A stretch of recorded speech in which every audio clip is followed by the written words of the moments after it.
పూర్తిగా సపోర్ట్ చేయమని చెప్పేసి కలెక్టర్ నేను ఆయన తీసుకుంటాను సభ తెలియజేస్తూ. ఇకపోతే కొన్ని విషయాలకి అయితే కొన్ని విషయాలు మనం చర్చించుకోవాలి.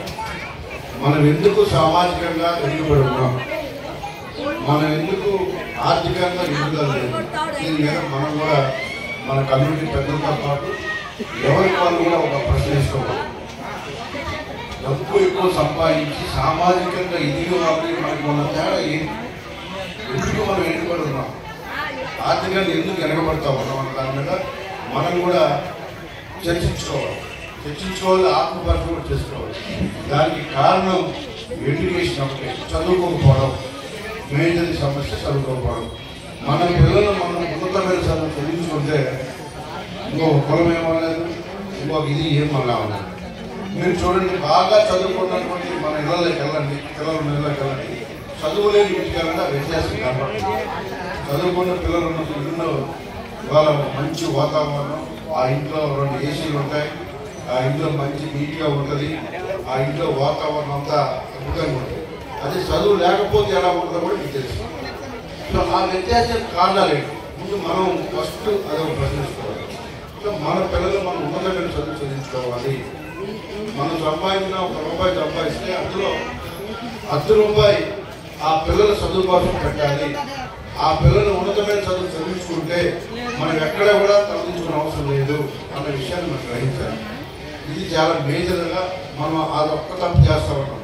మనం ₹1 తాగేస్తున్నాం, లేకపోతే ఏదో షాపులు తాగేస్తాం, లేదంటే మనం మహిళ దగ్గరికి వచ్చి వాళ్ళ కొట్టేయడం, తాగడం, లేకపోతే పెట్టుబడి ఖర్చు పెట్టుకొని ఎవరి దగ్గరికి వెళ్ళి మళ్ళీ ఫ్రీగా ఉండడం వల్లే మనం వెనకబడతాం. ఇంకొకటి లేదు కాదు.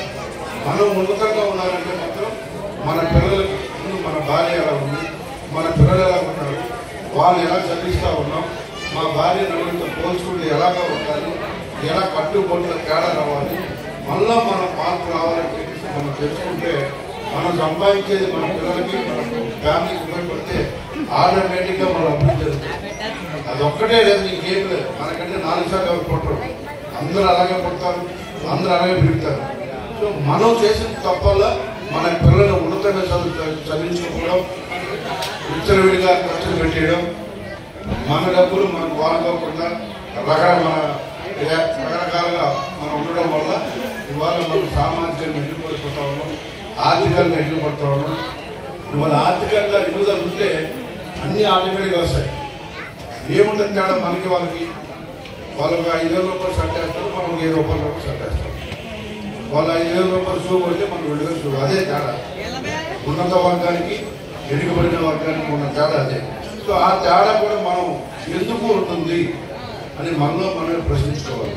ఎప్పుడైతే మనం ప్రశ్నించుకుంటామో మనకు తెలియకుండా మన ఆర్థికంగా సామాజికంగా ఎదుగుతాం.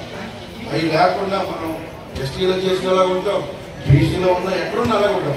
మనలో మార్పు రావాలి, సామాజికంగా మనలో మనం ఎదగాలని ఒక కసి రావాలి, వ్యాపారాలు చేయాలి, ఉద్యోగాలు చేయాలి, రకరకాలుగా మనం కష్టపడాలి అనే తత్వం ఎప్పుడైతే వస్తుందో ఏ కులమైనా ఏ సామాజిక వర్గమైనా కూడా అభివృద్ధి జరుగుతుంది అనే విషయాన్ని మనం గుర్తుపెట్టుకోవాలి. ఉన్నతమైన చదువులే మొదటి లక్ష్యంగా పెట్టుకోండి. మన ఏ ఎస్టీలో కూడా శాస్త్రం లేదు, ఎక్కడ శాస్త్రం చదువు ఉంటే ఎక్కడైనా బతుకుంటుంది, ఆత్మీయ ఇవన్నీ వదిలేసి మనం ఇంకో ఊరికి వెళ్తా ఉన్నాం. సరే అది సపరేట్, అది కావాలనుకుంటుంది, అది న్యాయంగా గవర్నమెంట్ ముందు మనగలా ఎదగాలని మనం ప్రశ్న చేసుకోవాలి మనకు మనం. సో ఆ విధంగా మనం ఎప్పుడైతే ప్రశ్న చేసుకుంటామో ఆటోమేటిక్గా మన అభివృద్ధి జరుగుతున్న విషయాన్ని మనం గ్రహించాలి. రానున్న రోజుల్లో అద్భుతంగా మనం ముందుకెళ్ళాలి. రానున్న రోజుల్లో మన పిల్లలు ఉన్నతమైనటువంటి పదవులు ఉండాలి, ఉన్నతమైనటువంటి ఉద్యోగాలు చేయాలి, ఉన్నతంగా చదివించుకున్న ఒక భావంలో ఉండాలని చెప్పేసి ఇప్పుడు ప్రతి ఒక్క సోదరుని మనస్ఫూర్తిగా కోరుకుంటూ నేను ఇది చెప్తామని ఎన్నో కార్యక్రమాలు ఉన్నా కూడా ఇవాళ ఇక్కడ రావడానికి కారణం కూడా మీ మీద ఉన్న అభిమానాన్ని మనం సంపాదించిన ప్రతి పైసా మన పిల్లల మీద పెట్టండి. ఆటోమేటిక్గా నెక్స్ట్ జనరేషన్ కల్లా మనకంటే పెట్టకూడదు ఏమవుతున్న విషయం కూడా మీరు గుర్తుపెట్టుకోవాలి. ప్రతి ఒక్కరు కూడా ఆ విధంగా ఉండాలని ఇక్కడ నన్ను పిలిచి మీలో ఒకరు ఆహ్వానించుకుంటూ మీ అందరికీ పేరు పేరున మనస్ఫూర్తిగా ధన్యవాదాలు. మన కాలం మీద ఉండే విధంగా మనం కష్టపడాలి, కష్టపడితే ఎక్కడైనా పదవి ఉండదన్న విషయాన్ని మీరు గుర్తుపెట్టుకోవాలి. ఈ రెండు గుర్తుపెట్టుకొని మనకి ఏ రిజర్వేషన్ కూడా అవసరం. అది ఒకటే తప్ప ఇంకొకటి కారణం కాదన్న విషయాన్ని కూడా మీరు గుర్తుపెట్టుకొని రానున్న రోజుల్లో నిర్ణయాలు జరిగే విధంగా మన సామాజికంగా ఉండాలని మనస్ఫూర్తిగా దేవుడు ప్రార్థిస్తూ నాకు అవకాశం అందరికీ పేరు పేరున మనస్ఫూర్తిగా తెలియజేస్తాను. సార్ దయచేసి సార్ మీ చేతుల మీదుగా మా ప్రెసిడెంట్ సెక్రటరీ గౌసర్ గారికి నియమత్తా ప్రకటిస్తారని కోరుతున్నాను.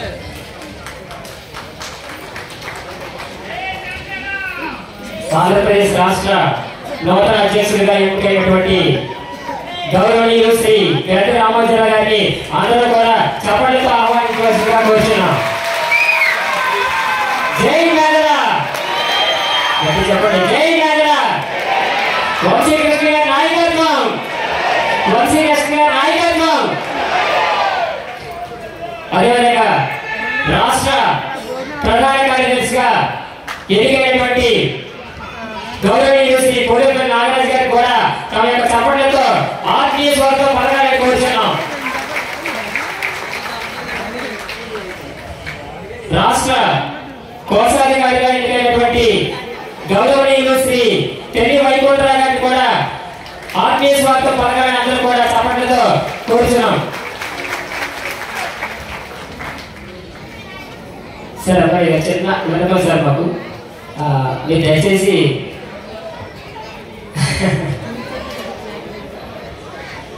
మాకు మన ఓన్లీ ఆంధ్రప్రదేశ్ కాకుండా తెలంగాణ నుంచి కూడా మనకి తెలంగాణ, ఒరిస్సా, అదేవిధంగా కర్ణాటక నుంచి కూడా మనకి మేధల బంధువులు రావడం జరిగింది సార్.